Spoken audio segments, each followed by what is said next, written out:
Obviously, people is expendable. But God put people in charge of everything.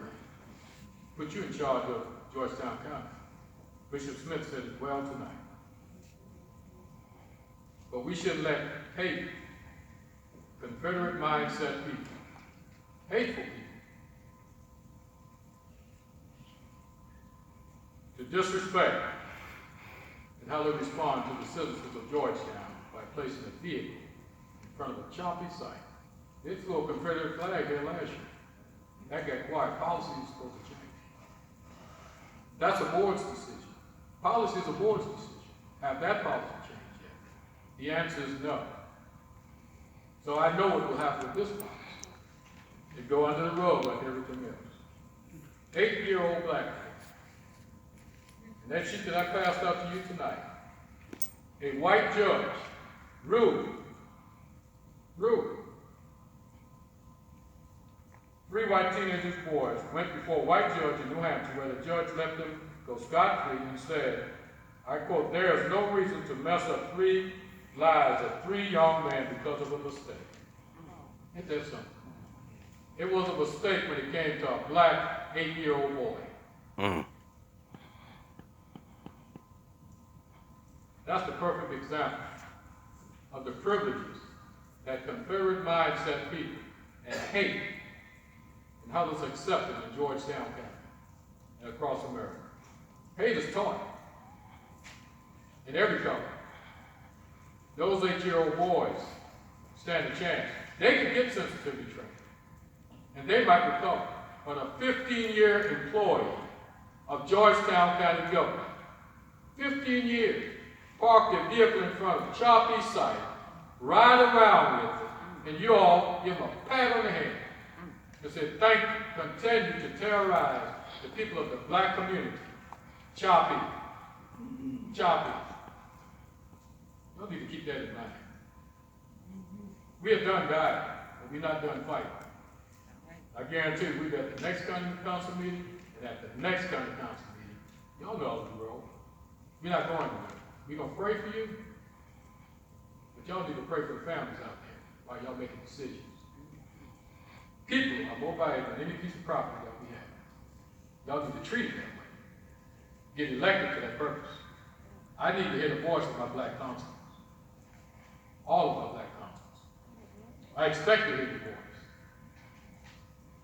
Even when I sent you an email, at least respond back to me. I voted for you. Each one of you. Y'all make decisions for the entire county. I'd like to hear your voice. I'll send you an email. Thank you very much. Chairman Thomas, thank you for your time.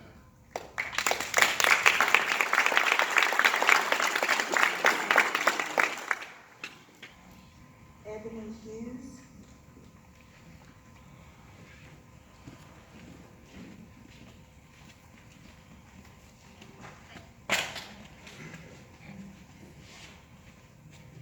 Good evening. My name is Ebony Hughes. It's just amazing to me that Bishop Smith came here and he spoke in the same tones that Dr. King made over 40 years ago. And we've improved a lot, but you know we still have a long, long way to go. I'm also here to speak on the situation with the county employee with the news riding around in a county-owned vehicle. I'm actually from the area, a predominantly black area. And this affects us, that this type of behavior is continuing to still go on. I would like to say that I am disappointed at the actions or lack of actions of the county administration and the board when it comes down to the news found in that vehicle. How many times will you hit the snooze button on this issue? When will you become transparent about the actions taken toward this incident? I've seen many comments about the road, about the news. If anyone's been part of a scout, I've been part of a Girl Scout. I was raised up by my father. He was an outdoorsman. He showed me how to tie different type of knots. We caught different types of fish. There's certain knots that you tie with ropes, and they're strong enough so that you can hoist different items. But when you tie the rope the way that employee tied and twirled that rope, it's not a rope anymore, it's called a noose. That noose is specifically designed to put around a person's neck, and you hang them, you kill them with it, in case anybody didn't know. It's designed to terrorize people. It's designed to kill people after you catch them. They usually hang from a tree. That's what that's for. And the looks of things, from the looks of the pictures, he did a very good job of tying that rope into a noose designed to kill. I'm not going to be redundant, but in case you haven't seen the picture of the child, they dismissed that and said it was a mistake. That's the type of tone that's set in this county, that it was just a mistake and that sensitivity training will help. That doesn't work. A wise man told me years ago, you have to find a reason why you wake up in the morning and do what you do. What moves you, what drives you, what motivates you? Are your reasons because of your children? Some people have many reasons. I have reasons. But tonight I want to know, what is your reasons for being on county council? Why did you run? What are your reasons why? I want to know your reasons why when it comes down to county council. Is it to serve the people? If so, serve them. Taxpayers pay for you to act and for you to respond to them. I sat in the very same seats when you announced the Black Lives Matter resolution. I thought, man, this is awesome. We're headed in a step in the right direction. But as we see, it's only been a couple months, and as it comes down to this incident, it doesn't have any value to it, because we have not been shown that Black Lives Matter. Words are just words. Love is an action word. You can't just tell somebody you love them, or hey, I'll serve you, and you don't.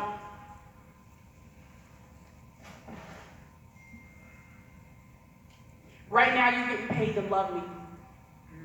You wrote that. Show us that you love us.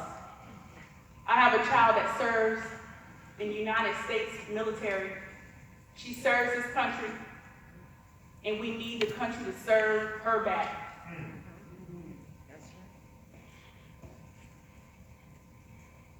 You are the boss of the county administrator, not the other way around. If she made a decision that was out of line, it is your job, it is your duty to just do what is right. Thank you for your time.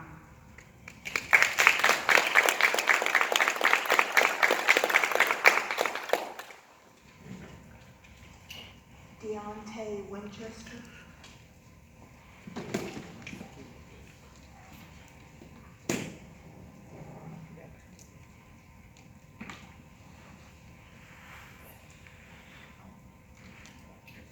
Good evening. On July 28th, members of community groups, including South Carolina Solid and the NAACP, came before this council to request appropriate action be taken to protect the safety and well-being of members of this community who continue to feel unheard, misrepresented, and unprotected. The response from this body has been negligible at best. I ask each of you this evening, where do you stand? As a leader in this county, we expect you to be anti-racist and speak against racism and hateful rhetoric. Where is your voice? Your silence is deafening.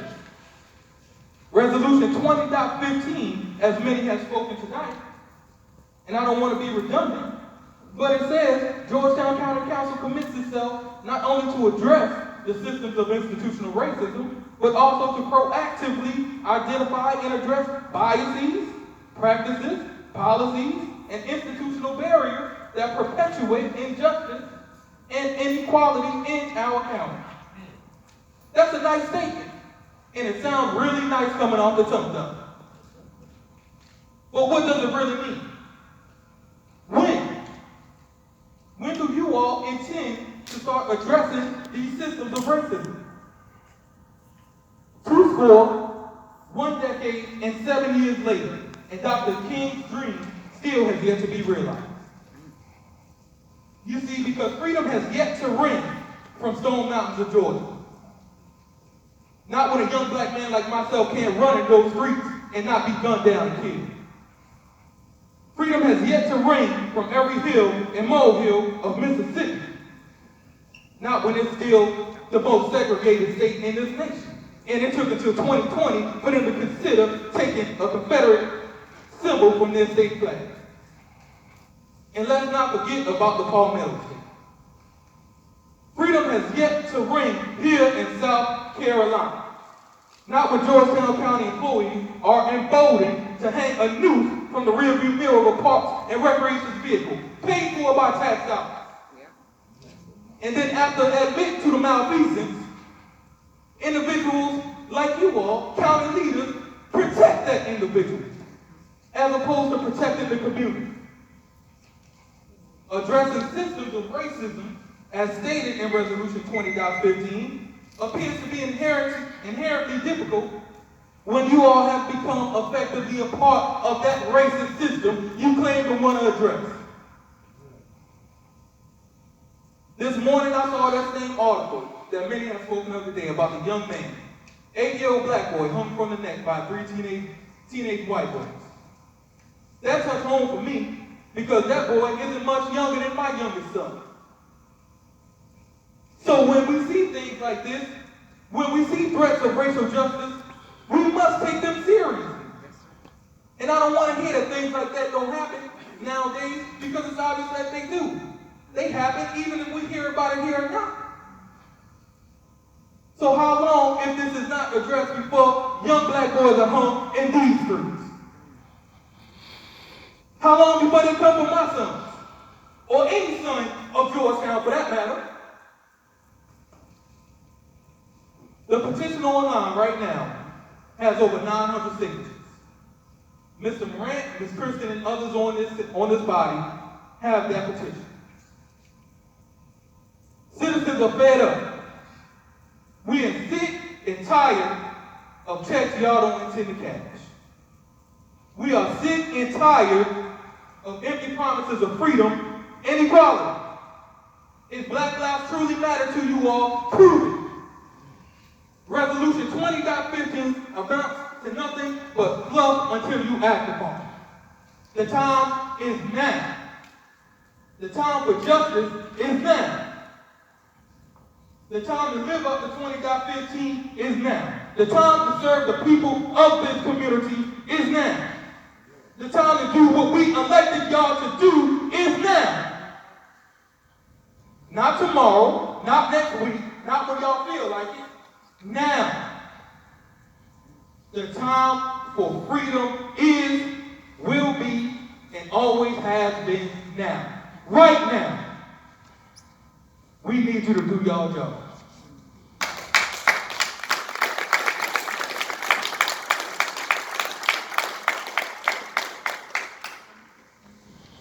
Frederick Williams.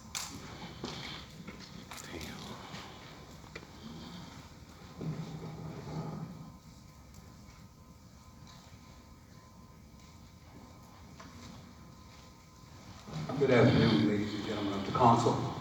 Thank you for your time. I will be brief. I would like to just echo on the back of Bishop Smith and his ecumenical colleagues. We need to come together in a more fair and equitable manner. Each and every one of you up there, I think you all know who I am. I'm the president of the West End Citizens Council. You know me and I know you. Don't pull punches. But what needs to happen, given the climate that we currently